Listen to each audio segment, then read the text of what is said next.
অন্তরটাকে বড় বানা, মানুষের বুকে লাগানোর গুণটা অর্জন কর। লাথি মারার গুণ তো মদিনার গুণ না, গালি দেওয়ার গুণ তো মদিনার নবীর গুণ না, গালি না দেওয়া মদিনার গুণ। লাথি না দিয়া বুকে লাগাবি মদিনার আদর্শ। এই জমিনে জান্নাতের টিকিট পেয়েছেন 10 জন সাহাবা। আবু বকর জান্নাতের টিকিট পেয়ে মরণ পর্যন্ত শুধু কান্নার আওয়াজ। আমি আল্লাহর আদালতে কেমনে দাঁড়াবো, কেমনে হিসাব দিব। ওমর কাঁদতেছেন, উসমান কাঁদতেছেন, ওই অন্ধকার কবরে আমি কেমনে একা থাকবো। হযরত আলী কাঁদতেছেন, রাতের গভীরে কান্নার আওয়াজ। নবী কান লাগাইয়া নজর করে দেখেন আবু বকর তাহাজ্জুদে কান্না করে। এরে পর্দার আড়ালের আম্মা জানেরা, এরে আম্মা জান, ওই জাহান্নামী নারী এমন কোন গুনাহ নাই করে নাই। রাস্তা দিয়া চলতেছেন, হঠাৎ করে নজর করে দেখে রাস্তার কিনারা একটা কুকুর পানির পিপাসায় জিহ্বা বের করে কাঁদতেছে। জাহান্নামী গুনাহগার নারীটার অন্তরে মায়া হলো,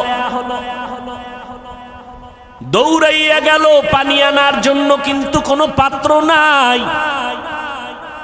ওই গুনাহগার নারীটার পায়ে ছিল চামড়ার মোজা, মোজাটা খুলে পানি নিচে, হাতের নাগালে পায় না। মাথায় ছিল ওড়না লাগানো, ওড়নার মাথা মোজার সাথে গিরা লাগাইয়া এরপরে পুপের থেকে পানি উঠাইয়া কুকুরকে পান করাইয়া দিল।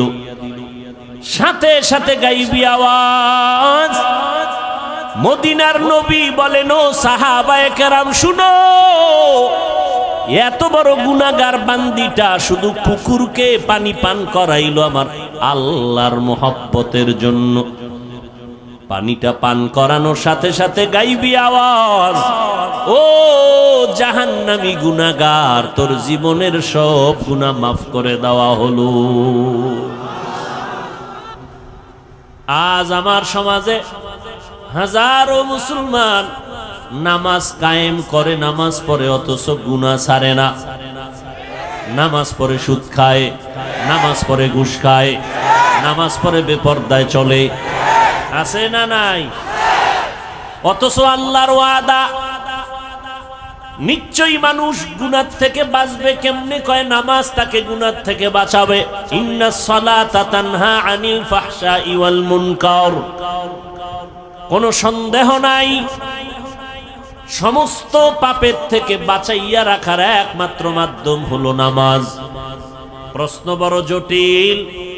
মুসলমান আর বেঈমানের ভেতরে ব্যবধান হলো নামাজ। মদিনার নবী বলেন, বাইনাল আবদি ওয়া বাইনাল কুফরি তারকুস সালাহ। মুমিন আর বেঈমানের মধ্যে ব্যবধান হলো নামাজ। বেঈমানেরা নামাজ পড়ে না, মুমিনেরা নামাজ ছাড়ে না। প্রশ্ন বড় জটিল। মুসলমান কেন নামাজ পড়ে না? নামাজিরা কেন গুনাহ ছাড়ে না? মুসলমান কেন নামাজ পড়ে না? নামাজি বান্দা কেন গুনাহ ছাড়ে না? নামাজ পড়বে, গুনাহ থেকে বাঁচবে, কিন্তু নামাজ পড়িয়া মিথ্যা কথা বলবে কেন? নব মুসলিম রহমাতুল লিল আলামিনের হাতে একজন নব মুসলিম নতুন মুসলমান হলো। নবীজি বললেন, ঈমান আনার পর প্রথম দায়িত্ব আপনার নামাজ আদায় করবেন। নব মুসলিম নামাজ আদায় করা শুরু করলো। কিছুদিন পর নবীর কাছে অভিযোগ দিলেন ভিন্ন কয়েকজন সাহাবা, পয়গম্বর, অমুক নব মুসলিম নামাজ পড়িয়া বাইরে গিয়া গুনাহ করে। নবীজির আদত, কোন অভিযোগ শুনলেই কোনো আওয়াজ দিতেন না। একবার বলার পরে, দুইবার বলার পরে, তিনবার বলার পরে নবী তার জবাব দিতেন। একবার অভিযোগ দিলেন, কোনো আওয়াজ নাই। দ্বিতীয়বার আবার অভিযোগ দিলেন, কিছুদিন পরে এবারও কোনো আওয়াজ নাই। এই মোবাইল বড়দোয়া দিব তোদের জন্য, দিলে কিন্তু সাইজ হয়ে যাবে। কারণ আমার আমিন কবুল না হইলেও এই ময়দানে বহু আমিন কবুল হনেওয়ালা লোক আছে। গুনাহ ছাড়বি না? তোর বাপের লাগে মান্নত করে আইছো যে আকাম কইরা জাহান্নামে যাবি, এতবার বলার পরেও কি লজ্জা হবে না?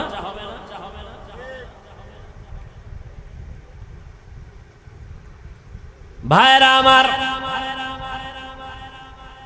ছোট ছোট বাচ্চার হাতে মোবাইল, এর মা এর বাবা বলে দায়িত্বশীল মা বাপ, সন্তানকে ধ্বংস করার জন্য আর কি দরকার? আল্লাহ সবাইকে হেদায়েত দান করুন। পয়গম্বরকে তৃতীয়বার যখন অভিযোগ দিলেন, নবমুসলিম নামাজ পড়ে বাইরে গিয়া গুনার কাজ করে, অভিযোগটা কতবার হলো বলেন?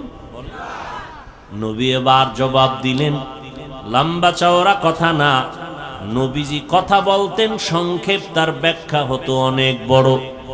নবী অল্প কথায় বলে দিলেন, সাহাবায়ে কেরাম কিছুই বলবেন না, তার নামাজ যেদিন ঠিক হয়ে যাবে সেদিন সে গুনাহমুক্ত হয়ে যাবে।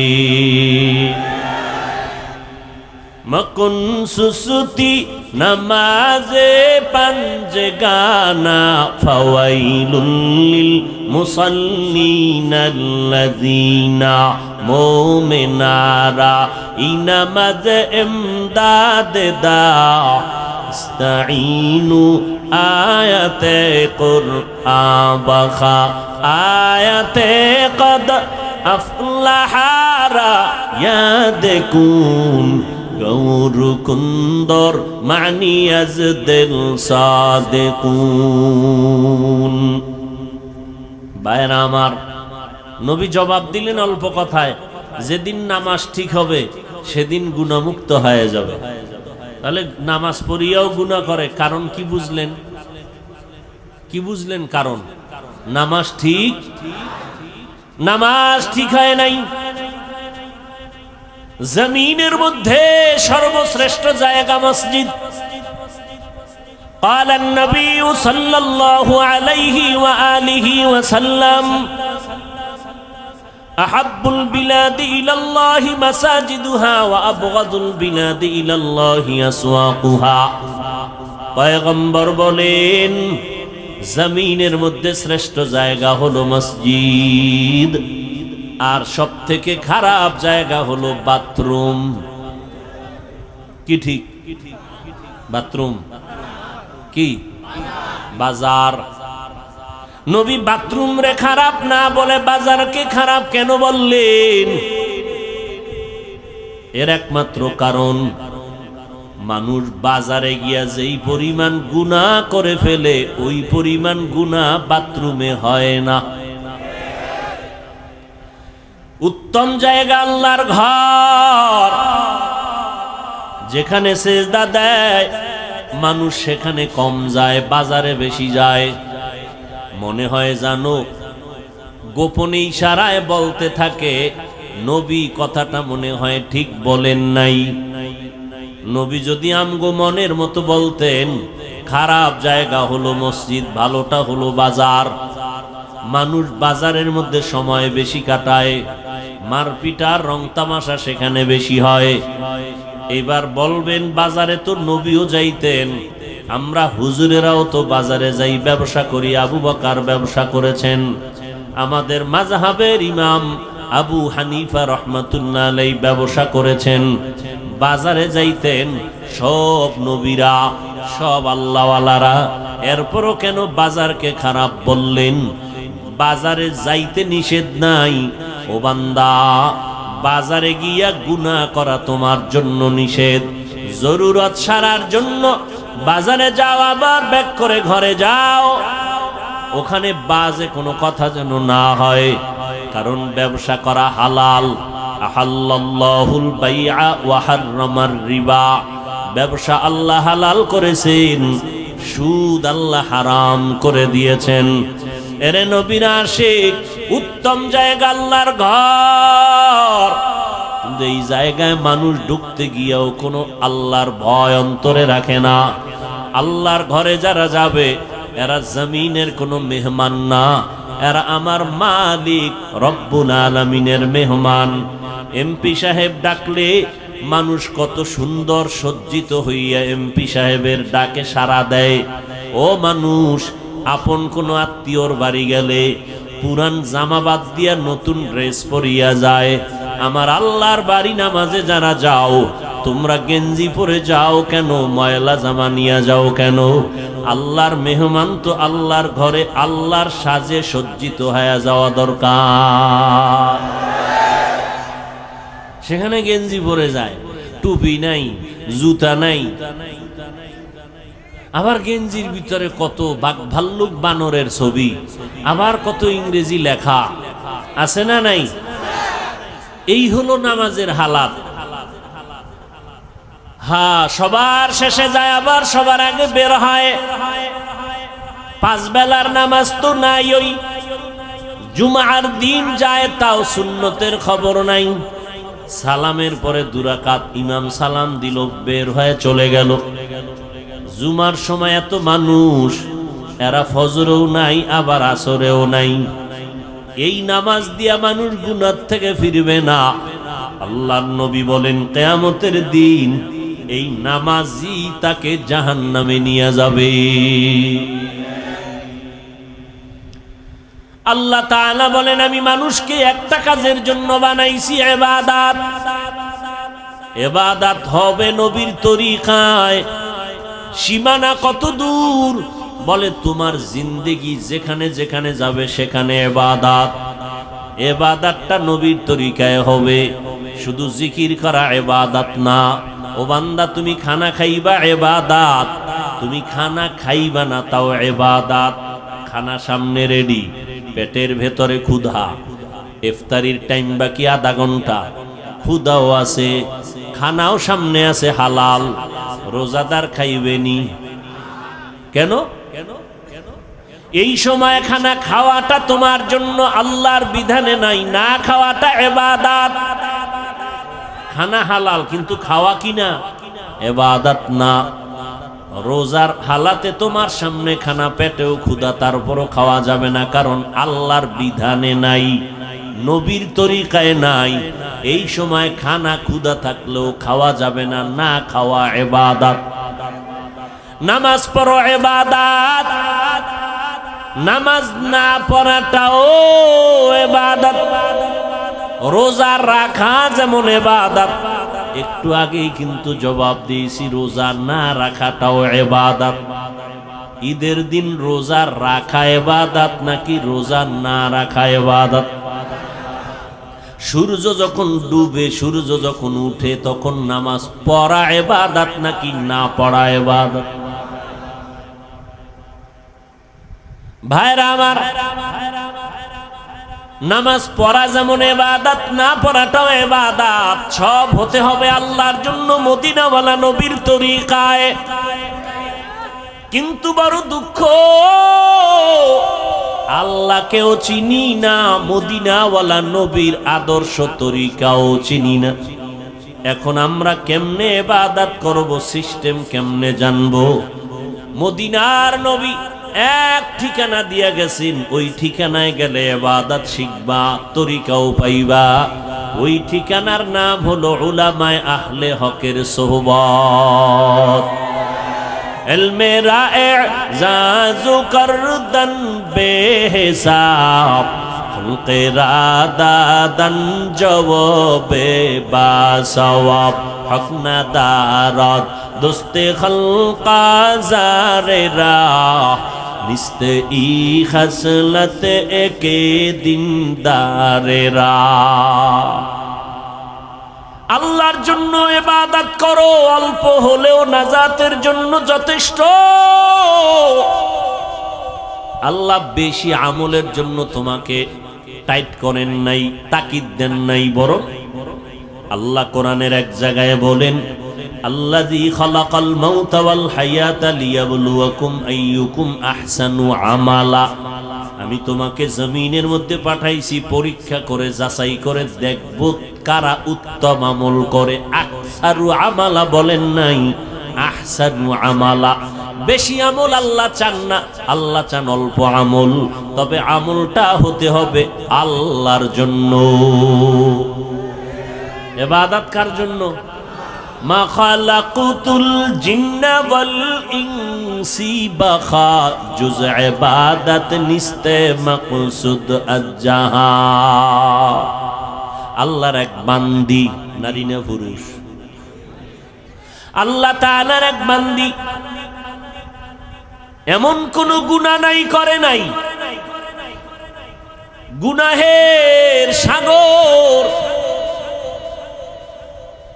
জঘন্যতম গুনাহের মধ্যে লিপ্ত হয়ে নারীটার জিন্দেগিটাকে গুনাহের ফাউন্ডেশন বানায় ফেলল। হেদায়েতের মালিক কে? আর জোরে বলেন, মান ইয়াহদিল্লাহু ফাহুয়াল মুহতাদ ওয়া মান ইউদ্লিল ফালান তাজিদা লাহু ওয়ালিয়াম মুরশিদা। আল্লাহ চাইলে হেদায়াত দিবেন তো হয়ে যাবে, আল্লাহ যদি চান না হেদায়াত দিবেন না, সে হেদায়াত পাবে না। আল্লাহ যদি হেদায়াত না দেন, পৃথিবীর কারো ক্ষমতা নাই তাকে হেদায়াতের দরজা দিয়ে ঢুকাবেন। ভাইরা আমার, আমার নবী যার কোনো তুলনা নাই, যেই নবীর মতো নবী নাই।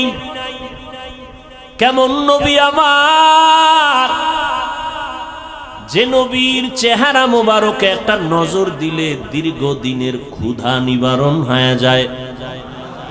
আরো আস্তে করে বলেন, কেমন নবী আমার। কপাল বড় খারাপ, আমরা সেই নবীরে চিনলাম না, বহু বিধর্মীরা চিনে চিনে আজ কালেমা পড়েছি। মুসলমানের ঘরে জন্ম নিয়া নবীকে চিনলি না রে যুবক। যদি নবীকে চিনতে রে বাবা, ওই নবীর আদর্শ জবাই করতা না, বেঈমানের পা চাটা গোলাম হইতা না। কেমন মায়ার নবী আমার, 23 বছরে এমন এক আদর্শ নবী রেখে গেলেন, কিয়ামত পর্যন্ত নতুন কোন আদর্শের প্রয়োজন হবে না। আমার নবীর আদর্শই পাওয়ারফুল এবং পারফেক্ট, কিয়ামত পর্যন্ত কোনো সংশোধনী লাগবে না।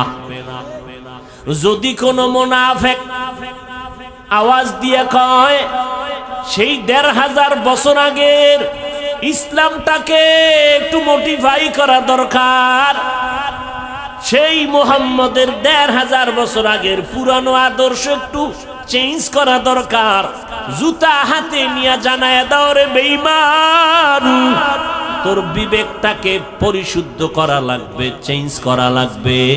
মুহাম্মদের আদর্শ কিয়ামতের আগে চেঞ্জ করার প্রয়োজন হবে না।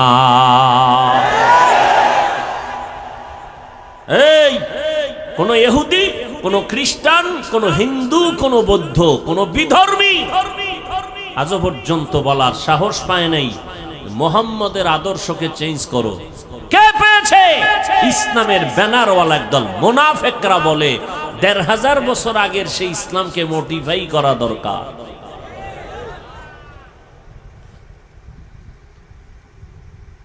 এদের থেকে খুব সাবধান। ওই নবীর আদর্শ এত পাওয়ারফুল এবং পারফেক্ট, 1500 বছর পর আজও সেই নবীর আদর্শের কারণে এত গরমের মধ্যেও হাজার হাজার মানুষ বসে আছেন। টাকার লোভ নাই, খাওয়ানোর কোনো ফিকির নাই, বসার জায়গাও ভালো না। কোন এমপি সাহেব এতগুলো মানুষ যদি এক জায়গায় বসায় রাখতে চাইতেন, আসা যাওয়ার অগ্রিম গাড়ি ভাড়া দিতে হতো, ঠিক নেই? বসার জন্য ভিআইপি ব্যবস্থাপনা, এরপরে ফাঁকে ফাঁকে নাস্তা, না হয় চেয়ারের বাড়ি, এরপরে নিয়ন্ত্রণের জন্য কত আইন শৃঙ্খলা বাহিনী। কিন্তু তাকাইয়া দেখো এতগুলো মানুষ এখানে বসছে, আসা যাওয়ার ভাড়া দেওয়া হয়েছে, বরং ফাঁকে দিয়া কিছু টাকা রেখেও দিল দ্বীনের নিসবতে দান হিসাবে। অনেক আবেগওয়ালা মুমিন পুরা টাকা দিয়া দিয়েছে দ্বীনের জন্য, প্রয়োজনে হেঁটে হেঁটে ঘরে যাবে। বসার ভিআইপি ব্যবস্থা, কথা বলেন না কেন? অনেকে দাঁড়ানো, বসার কোনো জায়গা নাই। কে ধনী, কে গরিব, কে শিক্ষিত, কে মূর্খ, কোনো ভেদাভেদ নাই। ফাঁকে ফাঁকে কোনো পানীয় নাস্তার আয়োজন, নিয়ন্ত্রণের জন্য কোনো আইন শৃঙ্খলা বাহিনী। এতগুলো মানুষ র্যাব, আর্মি, পুলিশ, বিডিআর দিয়াও নিয়ন্ত্রণে রাখা যায় না। আর এতগুলো মানুষ, বসার কাইফিয়াত নাই, জায়গা সুন্দর না, খানারও আয়োজন নাই, টাকারও কোনো ব্যবস্থা নাই, যাবে কেমনে ঘরে তারও কোনো চিন্তা নাই, চুপচাপ বসে আছে। একটু চিন্তা করা দরকার, এটাকে কেউ না কেউ পেছন থেকে নিয়ন্ত্রণ না করলে তো হয় না। যিনি কুদরতের দ্বারা নিয়ন্ত্রণ করেন তিনি আমার আল্লাহ। ওই আল্লাহকে এখনো চিনো না রে যুবক? কই আজকে এত দুশ্মন সারা দুনিয়া জুড়ে?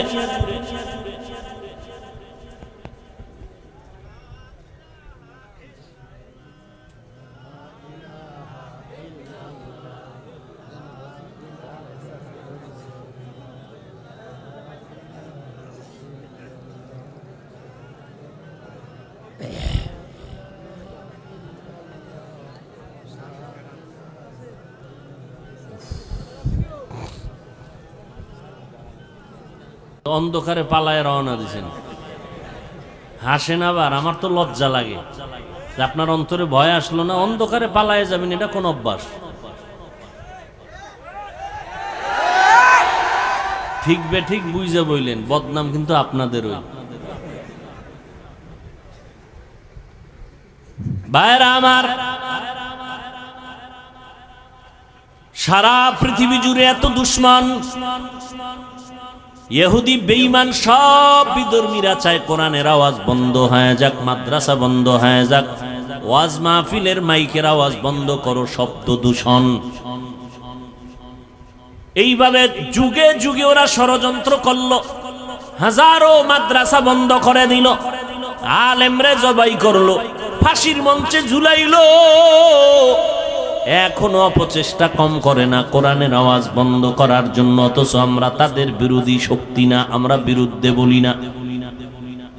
এতক্ষণ বয়ান করলাম, আরো করি, করতেছি, করব। কই হিন্দুদের বিরুদ্ধে বলি নাই, খ্রিস্টানের বিরুদ্ধে বলি নাই, ইহুদির বিরুদ্ধে বলি নাই, বৌদ্ধদের বিরুদ্ধে বলি নাই। এমন কি আমাদের ভেতরগত মুসলমানের ভেতরে কত দল আর কত মত। পাঁচকল্লি টুপি মাথায় দিয়ে বয়ান করতেছি, কোনদিন ভিন্ন টুপিওয়ালার বিরুদ্ধে বলি নাই। অথচ তাদের কাছে একটু জিজ্ঞাসা করতে মনে চায়, তুমি আমার সাদা টুপির বিরোধিতা কেন করো? কওমি মাদ্রাসায় লেখাপড়া করলাম, আজ পর্যন্ত আলিয়ার বিরুদ্ধে বলি নাই, স্কুল কলেজের বিরুদ্ধে বলি নাই। তাদেরকে জিজ্ঞাসা করতে মনে চায়, হযরতেরা আপনারা কওমির বিরোধিতা কেন করেন? তাবলীগের সমর্থন করি, কোনদিন তাবলীগ যারা করে না গালি দেই না, হিংসা করি না, দেখলে সালাম দেওয়ার চেষ্টা করি। জিজ্ঞাসা করতে মনে চায়, আপনি কেন তাবলীগের বিরোধিতা করেন? ইয়া নবী সালামু আলাইকা বলিয়া যারা দাঁড়াইয়া নবীরে টান দিয়া মদিনার থেকে নিজের বুকের সাথে নিয়ে আসেন স্টেজে, আমরা গালিও দেই না, হিংসাও করি না, দেখলে সালাম দেই। কিন্তু জিজ্ঞাসা করতে মনে চায়, আমরা যারা ইয়া নবী সালামু আলাইকা বলি না, আপনাকেও খারাপ জানি না, আপনি কেন আমাকে খারাপ জানেন? এত বয়ান করি, একটা ইচ্ছা করে কাউকে আঘাত করার মূলক কোনো কথা বলি না। দুই একটা কথা যদি অনিচ্ছায় হয়ে যায়, আল্লাহর কাছে বারবার ক্ষমা চাই। বয়ানের শেষে মোনাজাতে তওবা করি, ক্ষমা চাই। কারণ যে যেই লাইনেই হই না কেন, এখানে কত লাইনের মানুষ, কেউ সাদা টুপি, কেউ কালো টুপি, কেউ বসে নবীরে সালাম দেয়, দরুদ পড়ে, কেউ দাঁড়ানো, কেউ কওমি, কেউ আলিয়া, কেউ চরমনাই, কেউ তাবলীগ, আছে না? কিন্তু আমাদের দিলের তামান্না এবং অন্তর বড়, আমরা সব কথার একটা কথা দিয়ে দিলটারে সান্ত্বনা দেই। কে চরমনাই, কে উজানি, কে বাহাদুরপুর, কে নানুপুর, কে তাবলিগ, কে কোন দলের মানুষ, কে কোন টুপি পরে জানার দরকার পড়ে না। আমগো জানার একটাই পর দরকার হলো, আমরা যে যেই লাইনে থাকি আমরা সবাই আল্লাহর গোলাম, মদিনাওয়ালা নবীর উম্মত, মুসলমান। কি অন্তরে জায়গা দিতে মন চায় না? না, কি পরিমাণ অন্তর লইয়া ঘুরেন যে আমগো মতো বান্দারে দেখলেই চান্দি গরম। কি অন্তর এত ছোট কেন? পুঁটি মাছ খান না? বড় মাছ খাবেন, মাছের মাথা খাবেন, দিল বড় হবে। আমি পাঁচকল্লি মাথায় দিয়ে আপনাকে তো গালি দিই না, আপনার গালি কেন? ও গালি দেওয়া সুন্নত না? কি আপনার পীর সাহেবের সুন্নত না মদিনার সুন্নত? এরে যুবক, অন্তরটাকে বড় বানা, মানুষের বুকে লাগানোর গুণটা অর্জন কর। লাথি মারার গুণ তো মদিনার গুণ না, গালি দেওয়ার গুণ তো মদিনার নবীর গুণ না, গালি না দেওয়া মদিনার গুণ। লাথি না দিয়া বুকে লাগাবি মদিনার আদর্শ। যদি বান্দার দিলটা নরম থাকে, আলহামদুলিল্লাহ। গরম থাকলে বেশি বেশি রোজা রাখো, মদিনার নবীর উপরে দরুদ পড়ো, দিল ঠান্ডা হয়ে যাবে। দরুদ পড়লে কি জেলাভি লাগবে? এটা কোন কথা? হাঁটতে, চলতে, উঠতে, বসতে সব সময় নবীর দরুদ পড়ো। দরুদ কম হবে না বেশি? দরুদ পড়লে কি দাঁড়াইতে হইব? তাহলে ঘুমাবাও দাঁড়াইয়া। কেউ যদি বিছানায় শুয়া শুয়া দরুদ পড়ে, সওয়াব হবে না গুনাহ? যত পারো দরুদ পড়ো। এরপরেও মা বাবা সন্তানের মাঝে ঘরের ভিতরে তর্ক হয়নি। এই যুবকেরা সোজা হ, দিল সোজা কর, তোর মাথা সোজা করতে কই নেই। ঘরের ভিতরে সন্তান মা বাবার ভেতরে, ঘরের ভেতরে বসে তর্ক হয়নি। তর্ক হইলে কি সন্তানেরা ফেসবুকে লেখে বাবার বিরুদ্ধে, মায়ের বিরুদ্ধে, মাইক লাগায়। তা চারদিকে দুশ্মন আর দুশ্মন, ক্যামেরা ফিট করা সাংবাদিক, গোপন হলুদ সাংবাদিক, দোষ পাইলে তিলেরে তাল বানাবে। আমরা বিতর্গত যদি টুকটাক দ্বন্দ্ব হয়, এটা ফেসবুকে লেখো কেন? ও, তোমার লজ্জা নাই এই কারণে? তো লজ্জাপতি গাছ আছে আমগো কুয়াকাটা আছে, হ্যাঁ, এই গাছের শিকড় খাও দুইয়া দুইয়া। পয়গম্বর বলেন, লা ঈমানা লিমান লা হায়া আলা। আল্লাহর কসম, আমার সোনার বাংলাদেশে নাস্তিক আছে হাতে গোনা কয়েকটা, বেশি। মাদ্রাসা কম। পীর মুরিদি, মুসলমান, মসজিদ, আলেম ওলামা, ছাত্র। আমাদের সামনে কথা বলতে হলে তো অনুমতি নেওয়া দরকার ছিল, কথা ঠিক না? আমরা কেন দুর্বল? একমাত্র কারণ আমাদের ভেতরে একতাবদ্ধতা নাই। এটাই ইহুদির চূড়ান্ত slogan, divided and rule policy. একটা জাতিকে ধ্বংস করে দেওয়ার জন্য দলে দলে বিভক্ত করে দাও।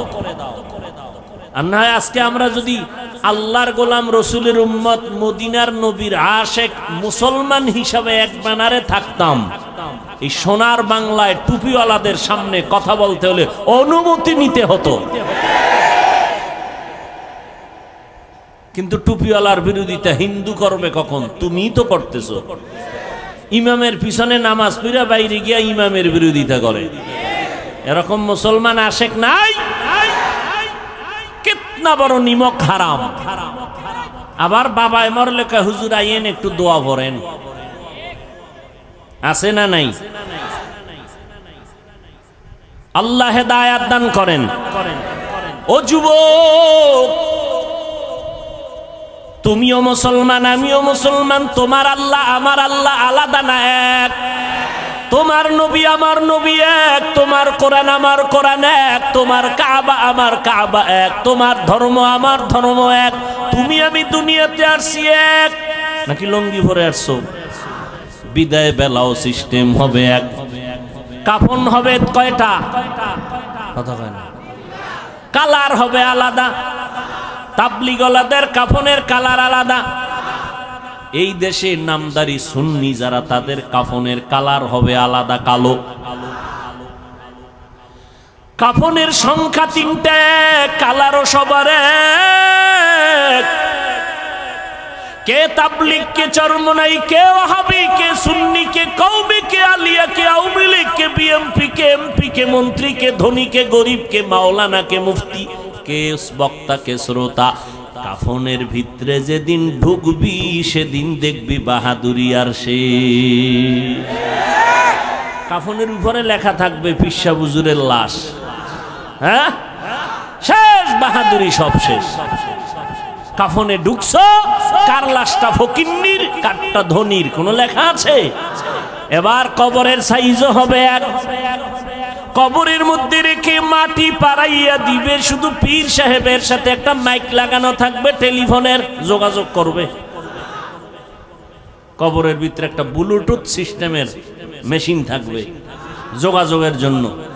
হ্যাঁ, সব কবরের সাইজও সমান। মাটি দিয়া যখন সবাই বিদায় হবে, 2 জন ফেরেশতা সবার কবরে আসবে। পীর সাহেবের যেই প্রশ্ন করবে, মুরিদেরও সেই একই প্রশ্ন করবে। হিন্দু বৌদ্ধ খ্রিস্টান সবার বেলায় প্রশ্ন 3টা, সব একই প্রশ্ন, কমন প্রশ্ন। রবের পরিচয় দাও, ধর্মের পরিচয় দাও, রাহমাতুল লিল আলামিনের পরিচয় দাও। তুমি কয় টাকার মালিক, কত এলেম ওয়ালা, জানার দরকার। প্রশ্ন 3টা। পরীক্ষা চলতেছে না ছেলেরা এখন?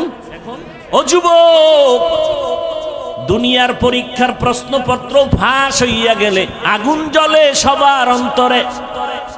প্রশ্নপত্র ফাঁস হয়ে গেল, পরীক্ষার মান দুর্বল হয়ে গেছে। আমার মাওলার সিস্টেমটা কি তাকায় দেখ রে যুবক। আমার আল্লাহ কবরের 3টা প্রশ্ন ফাঁস করে দিলেন। 3 প্রশ্ন সবাই জানায় দিলেন, আল্লাহ জানায় দিলেন। ও হিন্দু, তোমারও 3 প্রশ্ন, মুসলমান তোমারও 3 প্রশ্ন। প্রশ্ন 3টাই সমান। জানাইয়া দেওয়ার পরেও যদি কবরে গিয়া জবাব দিতে না পারো, একটু চিন্তা কর ফিডার ওজনটা কত কঠিন। প্রশ্নপত্র ফাঁস করার পরেও যদি জবাব দিতে না পারো, জবাব কে দিতে পারবে? যে পারবে সে জান্নাত পেবে, যে পারবে না সে পাবে না।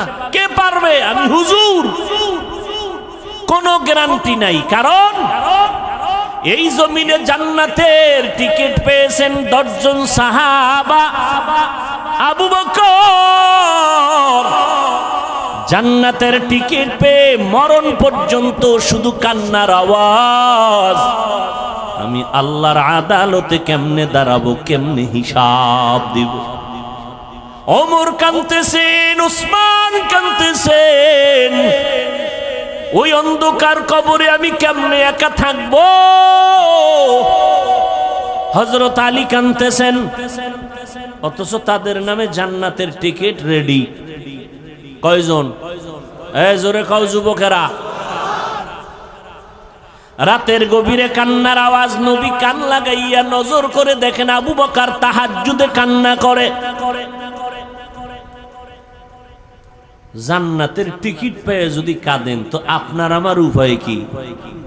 ও বাহাদুরেরা, এরে পর্দার আড়ালের আম্মা জানেরা আসেনি? এরে আম্মা জান, ওই জাহান্নামী নারী এমন কোন গুনাহ নাই করে নাই। রাস্তা দিয়া চলতেছেন, হঠাৎ করে নজর করে দেখে রাস্তার কিনারা একটা কুকুর পানির পিপাসায় জিহ্বা বের করে কাঁদতেছে। জাহান্নামী গুনাহগার নারীটার অন্তরে মায়া হলো। দৌড়াইয়া গেল পানি আনার জন্য, কিন্তু কোনো পাত্র নাই।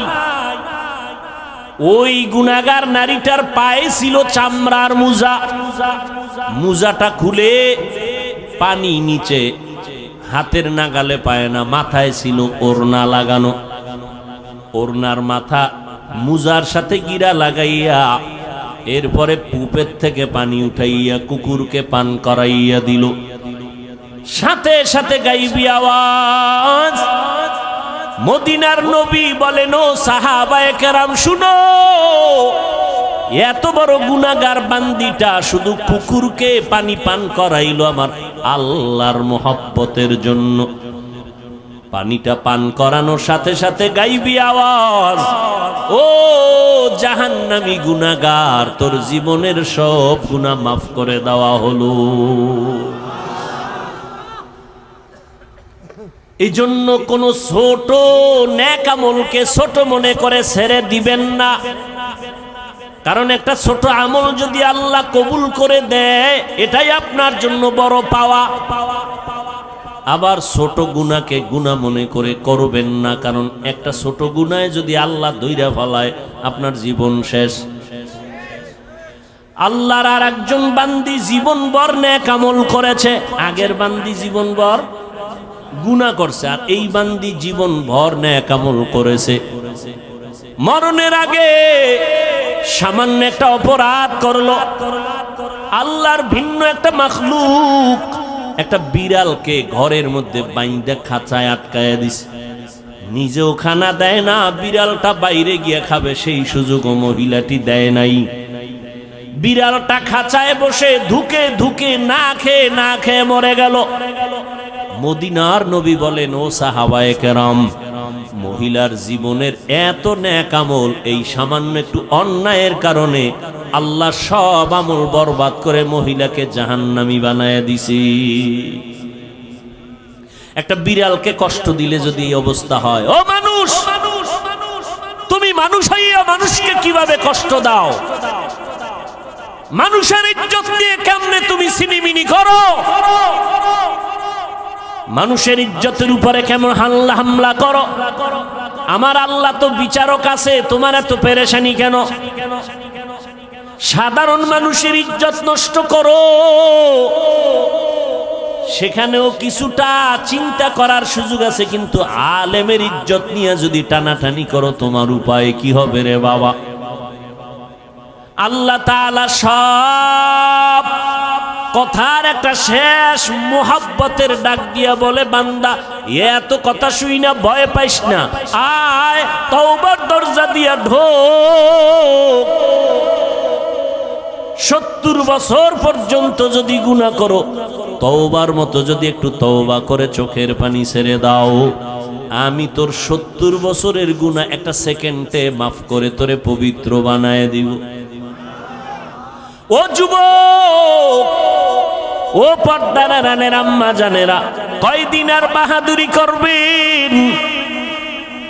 আপনারাও মা, নবীদের মাও যারা ছিলেন তারাও মা, সাহাবায়ে কেরামের মাও মা, আপনারাও মা। খাদিজা রাদিয়াল্লাহু আনহা নবীর স্ত্রীও মা, আপনারাও মা। আয়েশা রাদিয়াল্লাহু আনহা নবীর স্ত্রী, আমাদের মা, আপনারাও মা। হাফেজে কোরআনের মা ও মা, আপনারাও মা। ও মা, এত সম্মান আল্লাহ দিয়েছেন, নবী দিয়েছেন, ইসলাম দিয়েছেন আপনাদের। আল্লাহর কসম, দুনিয়ার কোন তন্ত্র মন্ত্র যদি নতুন করে নারীদের সম্মান দিতে চায়, কসম করে বলে গেলাম, নারীদের সম্মান হবে না, হবে অপমান। আল্লাহ যা দিছে, তোমার আব্বা মিলে কি তার থেকে বাড়াইতে পারবা? মিয়া পাকনামি করো। মোবাইলওয়ালা মোবাইল বানাইছে, মোবাইলটা চালাইলে সুস্থ থাকবে কেমনে তার ক্যাটালগ দিয়েছে। গাড়িওয়ালা গাড়ি বানাইয়া গাড়িটা কিভাবে চালাইলে সুস্থ থাকবে তার ক্যাটালগ দিয়েছে। আল্লাহ বানাইছেন মানুষ,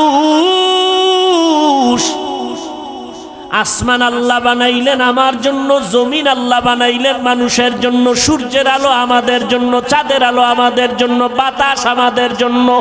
এগুলো ব্যবহার কেমনে করবি? আমার আল্লাহ ক্যাটালগ দিলেন কোরআন আর আমার নবীর মাধ্যমে। মন গড়া যদি শান্তির স্বপ্ন দেখো, শান্তি হবে না, হবে অপমান আর অশান্তি। এত দুশ্মন, চতুর্মুখী দুশ্মন আমাদের বিরুদ্ধে। বেঈমানেরাও দুশ্মনী করে, ঘরের মধ্যে মুসলমান ব্যানার লাগাইয়াও দুশ্মনী করে। তাবলীগ বন্ধ করে দাও, জিকির বন্ধ করে দাও, অবু কাল্লাওয়ালারে বন্ধ করে দাও, বায়ান বন্ধ করে দাও। এরকম মুনাফিক আমাদের মাঝে অভাব নাই। এইবার আপনারা বলেন, এত দুশ্মনীর মাঝেও আল্লাহর শুকর, আমরা যারা নবীর তরিকা মানিয়া সুন্নত অনুযায়ী চলি, আমগো সম্মান কমতেছে নাকি বাড়তেছে? আর কেমনে দেখাইলে আপনারা সুন্নত মানবেন? আর কিভাবে বললে রসুলের সুন্নত মানবেন? ও যুবক, নবীর সুন্নতের থেকে আরো কোনো ভালো আদর্শ আছে কিনা বলো, তাহলে আমি নবীরটা বাদ দিয়া তুমি দাও, আমি সেটা গ্রহণ করব। নবীরটা ভালো না হয়ে যদি আরো কারোটা ভালো হয় দাও, আমি নবীরটা বাদ দিয়া তোমার সেটা গ্রহণ করব। দাও। তুমি কেন? পৃথিবীর কেউ পারেনি, পারবে না। এক কথায় বলে দেই, পৃথিবীর কিয়ামত পর্যন্ত যত আদর্শ আসবে, আসছে, সবগুলো নাপাক। একমাত্র মদিনার নবীর সুন্নত আর আদর্শই হলো পাক। অতএব তুমি নবীর সুন্নাত মানবা না তো হিন্দুরা মানবে।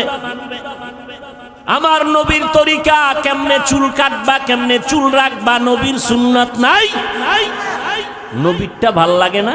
বেঈমানের পা চাটো, আবার দাবি করো আশেকে রসুল। লজ্জা করে না? লজ্জাপতি গাছের শিকড় খা। আঙ্গুলের নখগুলো কেমনে রাখবি রে যুবক? আল্লাহরে সাক্ষী রেখে বল, নখ কাটার মধ্যে আমার নবীজির আদর্শ আছেনি? বেঈমানেরটা মানো কেন? মুহাম্মদেরটা ভাল লাগে না, আবার আশেকে রসুল দাবি করো। এই চাপাবাজির ভ্যালু কি? আমার নবীর সুন্নত, পানিটা কেমনে পান করবা সেখানেও নবীর সুন্নত, জুতা দুইটা কেমনে পায়ে পরবা সেখানেও নবীর সুন্নত, জামাটা কেমনে খুলবা পরবা সেখানেও নবীর সুন্নত। মানলে তুমি সুন্নি, মানবা না তুমি নবীর বড় দুশ্মন। তোমার পোশাকের মধ্যে নবীর সুন্নত কই? তোমার আঙ্গুলের নখ কাটার ভেতরে নবীর তরিকা কই? জীবনে ঘড়িয়াতে দেই না, ওয়াজের কারণে টাইম দেখা লাগে, এই জন্য মাঝে মাঝে দেই, তাও ডান হাতে দেই। বাদশাহ হারুন রশিদের যুগে ঘড়ির জন্ম, এর আগে ঘড়ি ছিল না এই সিস্টেমে।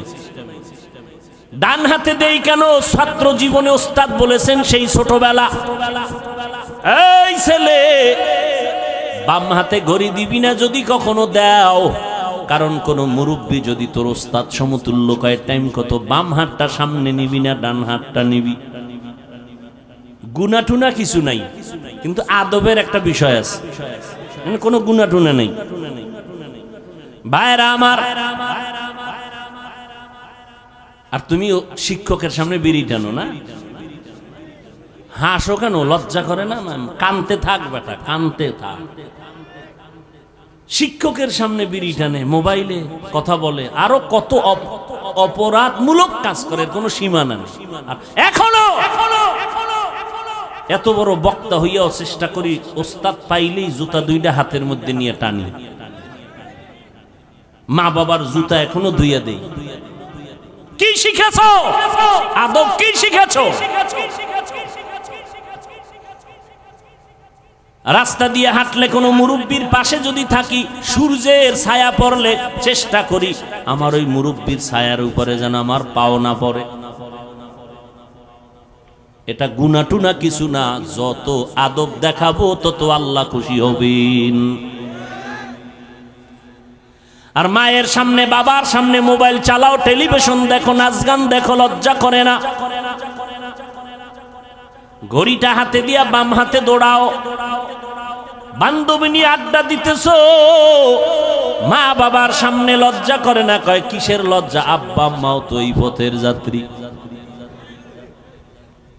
ও আম্মা জান, আপনার ছেলেটাকে ডাক্তার বানাবেন, কলিজা দিয়া দোয়া করে গেলাম, ইঞ্জিনিয়ার বানাবেন, প্রফেসর বানাবেন, এসপি বানাবেন, তবে দাবি হলো বেয়াদব বানাবেন না। আপনার সন্তানের ব্যবহারে যেন কোনো আলেম কষ্ট না পায়, আপনার সন্তানের আচরণে এলাকার কোনো মুরব্বী যেন কষ্ট না পায়, আপনার সন্তানের আচরণে যেন সবাই দোয়া করে। আরে এমন আদর্শ সন্তান যদি বানাইতে হয়, আব্বা আম্মাকে আগে আদর্শওয়ালা হওয়া দরকার। ও যুবক, পেছনের গুনাহ থেকে এখনো সুযোগ আছে, তওবা করো।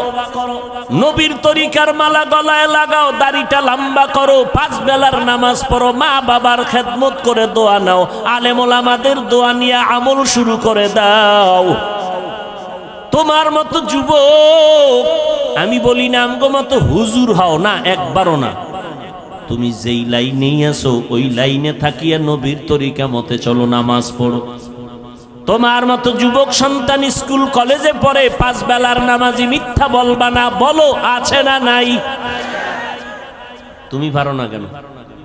আগামীকালকে ওই ছেলে মেয়েদের পাও ধোয়া পানি নিয়ে খালি পেটে 3 বার পান করবা, যে তোরা স্কুল কলেজে পড়ো, নামাজ পড়ো, আমি কেন পারি না, কপাল খারাপ, আব্বা আম্মার বরদোয়া লাগছে আমার কপালে। ও যুবক, তোমার মতো যুবক সন্তান তাকায়া দেখো, র্যাব আর্মি পুলিশ বিডিআরের চাকরি করে দাড়িওয়ালা নামাজি আছে না নাই? তুমি কেন পারবা না? মই নদীর মধ্যে মাছ ধরে, নামাজ ছাড়ে না, জমিনে কৃষি কাজ করে, নামাজ ছাড়ে না, তুমি কেন পারো না? এরে আম্মা জান, আপনার মতো কত মা এলাকায় দেখবেন এখনো 5 বেলার নামাজ পড়ে, তাহাজ্জুদও পড়ে, নাই? এরে আম্মা জান, কেন আপনি পারবেন না? ভালো সন্তান যদি চান, আপনাকে ভালো হতে হবে। ভালো ফল খাইতে চাইলে গাছকে ভালো করতে হবে, ভালো গাছ থেকেই ভালো ফল আসবে। এরে আম্মা জান, এখনো সময় আছে, তওবা করেন। সন্তানের হাত ধরিয়া বলেন, বাবা আর নামাজ ছাড়বি না, মা বাবারে কষ্ট দিবি না, ওলামায়ে কেরামের কথা মেনে আমল করবি, নবীর তরিকা মেনে চলবি। তোরে আমি আদর্শ ডাক্তার বানাইয়া যেতে চাই, তোকে আমি আদর্শ ইঞ্জিনিয়ার বানায় যেতে চাই। আমি মরিয়া গেলে তুই কোরআন পড়ে পড়ে দোয়া করবি আর মানুষের ডাক্তার হয়ে সেবা করবি। আল্লাহর কাছে দোয়া করেন, তওবা করেন। ও যুবক, আল্লাহর কাছে তওবা করো। গুনাহের কথা স্মরণ করে আমার আল্লাহকে যদি বলতে পারো, আল্লাহ হায়াতের মালিক তুমি, ইজ্জতের মালিক তুমি, মৌতের মালিক তুমি, আজকে থেকে তওবার নিয়ত করে ফেললাম, নবীর সুন্নতের বাহিরে চলবো না, হারাম খাবো না, দাড়ি কাটবো না, মা বাবাকে কষ্ট দিব না, নবীর তরিকার বাহিরে চলবো না, ওলামায়ে কেরামের সুন্দর পরামর্শ নিয়ে আমল করব, 5 বেলার নামাজ ঠিক মতো আদায় করব, যত কষ্টই হোক না কেন আর নামাজ বন্ধ করব না। মোবাইলের গুনাহের থেকে নিজেকে বাঁচাইয়া রাখার চেষ্টা করব। তওবা করার মতো যদি খাঁটি অন্তরে নিয়ত থাকে, আমার আল্লাহ তওবার দরজা দিয়া ডাকতেছেন, বান্দা চোখের পানি ছেড়ে তওবা করো, আমি জীবনের সব গুনাহ মাফ করে দিব। তওবার যদি নিয়ত অন্তরে থাকে, তবে এটাও সত্য কথা, 13টা বছর নবীকে দেখলো, চেহারা দেখলো, বয়ান শুনলো, কালেমা পড়ে না আবু জাহাল। আর ওমরের মতো বান্দা নবীর গর্দান কাটার জন্য আসিয়া কালেমা পড়ে মুসলমান হয়ে গেল। এই জমিনেও কিছু মানুষ এমন থাকবে, কাট্টাস পাথরওয়ালা অন্তর নিয়ে ওয়াজে বৈশা কান্না করে বিদায় হয়ে তওবা করে যাবে, আর নামাজ ছাড়বে না। আবার ওই আবু জাহালের মতো পাথরওয়ালা অন্তর, হাজারো বয়ান শোনার পরেও সে কখনো তওবার নিয়ত করবে না। মন শয়তানের ধোকায় পড়ে বলবে, এত ইবাদত করে কি লাভ, এত সুন্নাত মানিয়া কি লাভ, কপাল পোড়া হইয়া আবার ওয়াজের প্যান্ডেল থেকে বিদায় হবে। তবে যাদের অন্তর তৈরি হয়ে গেছে তওবা করার জন্য, গলায় ছুরি আসলে মরে যাবে আর নামাজ ছাড়বো না, বেপরদায় চলবো না, দাড়ি কাটবো না, মা বাবারে কষ্ট দিব না, নবীর তরিকার বাহিরে চলবো না, ওলামায়ে আহলে হকের পরামর্শ নিয়ে চলবো। তওবা করার মতো যদি কারো নিয়ত হয়, খাঁটি তওবার নিয়তে 2টো হাত আমার আল্লাহকে দেখাইয়া দাও। আয় আল্লাহ হাতগুলো কবুল করে নেন, তওবা কবুল করে নেন, তওবার উপরে মজবুত হইয়া চলার মতো তৌফিক দান করেন। আমিন। আলহামদুলিল্লাহি রাব্বিল আলামিন। والصلاة والسلام على سيد الأنبياء والمرسلين وعلى آله وأصحابه أجمعين يا أرحم الراحمين يا أرحم الراحمين يا أرحم الراحمين رب ارحمهما كما ربياني صغيرا اللهم إنك عفو كريم تحب العفو فاعف عنا اللهم إنا نسألك رضاك والجنة ونعوذ بك من سخطك والنار اللهم إنا نعوذ بك من البرص والجنون والجذام وسيء الأسقام উদয়ার মালিক গুনাহের বোঝা নিয়ে আপনার দরওয়াজায় হাজির। দুনিয়াতে যেদিন আসছিলাম কত পবিত্র, মা বাবা কত আনন্দ করেছিলেন। আজ শয়তানের ধোকায় পড়ে সেই জীবনটাকে গুনার দ্বারা নাপাক করে ফেলেছি। গুনার কারণে আমার হাত নাপাক, আমার চোখ নাপাক, আমার জিহ্বা নাপাক, আমার নাক। আয় আল্লাহ, তওবার নিয়তে হাত তুলিছি, আর গুনাহ করব না রে আল্লাহ। মেহেরবানি করে আমাদের জীবনের গুনাহগুলো মাফ করে দেন আল্লাহ। সারা দুনিয়াবাসীকে মাফ করে দেন, পর্দার আড়ালের মা বোনদের মাফ করে দেন আল্লাহ। সুন্নাতওয়ালা জিন্দেগি আমাদের দান করেন। আয় আল্লাহ, সারা দুনিয়াবাসীকে মাফ করে দেন, বাংলাদেশ শান্তির দেশ বানায় দেন, প্রশাসনিকভাবে যারা কাজ করে দিনদার বানায় দেন, জনপ্রতিনিধির দায়িত্ব যারা পালন করে দিনদার বানায় দেন।